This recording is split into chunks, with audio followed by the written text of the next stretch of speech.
So I believe you've launched Trailer Hitch under the umbrella of CineFix? Yes. Is that right? Mm-hmm. Can you tell us what role CineFix has played and what impact they've had on the success so far? Well, CineFix is the premium YouTube channel dedicated to film, or basically it's a channel that's dedicated to movie lovers and also filmmakers. And the idea is to create programming that's going to appeal to movie geeks like myself, and also people maybe who make their own movies.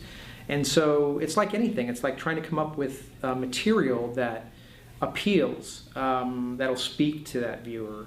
And so we have a whole bunch of different kind of shows. I mean, the two sort of like Trailer Hitch is sort of like, is definitely more of a comedy-based, observational sort of comedy show. But it's funny, it was born out of like the fact that trailers for movies that are coming out are sort of like available to us. Like we want to promote what's coming out, but it's sort of, even though we just put trailers up, that's not really adding any kind of editorial voice to it.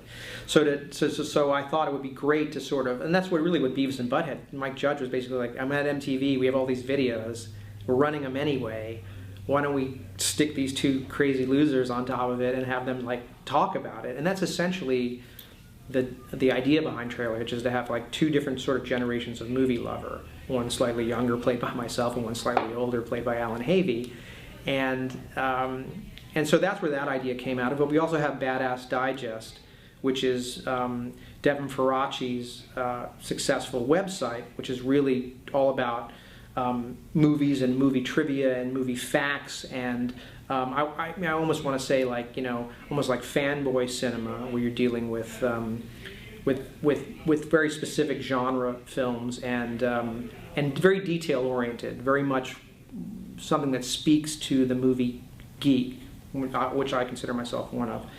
And now Devin goes out and he basically hosts this show where he brings his website to life, where we'll go and sit down with Rian Johnson, the director of Looper, in Bob Burns' basement. And Bob Burns is like the foremost archivist of all great cinema, sci-fi and horror props. Like he has all the props from all the great movies.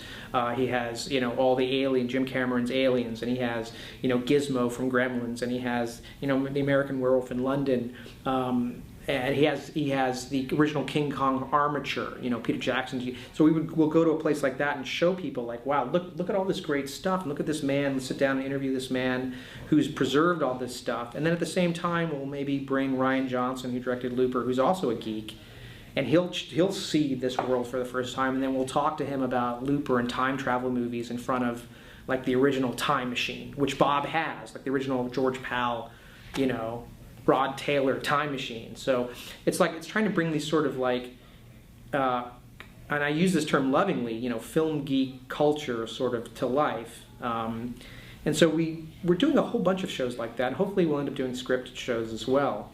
But we're brand new. We're a brand new channel, and I'm just trying to get out stuff that I would like to see. And I think that's the only thing I can do, is try to create programming that I think I would hopefully want to sit down and watch, and then maybe people will also watch it and take an interest. But it's weird trying to navigate that whole space, and it's not easy. It's like saying, well, let's just make a bunch of programs. That's really. We also have Ben Lyons coming in and hosting a show called Screen Addict, which is sort of like a show that's sort of everything that's going on in the week in film. So it's a very active channel where we're constantly producing, So it's interesting, very hectic, like a newspaper, like putting out a newspaper.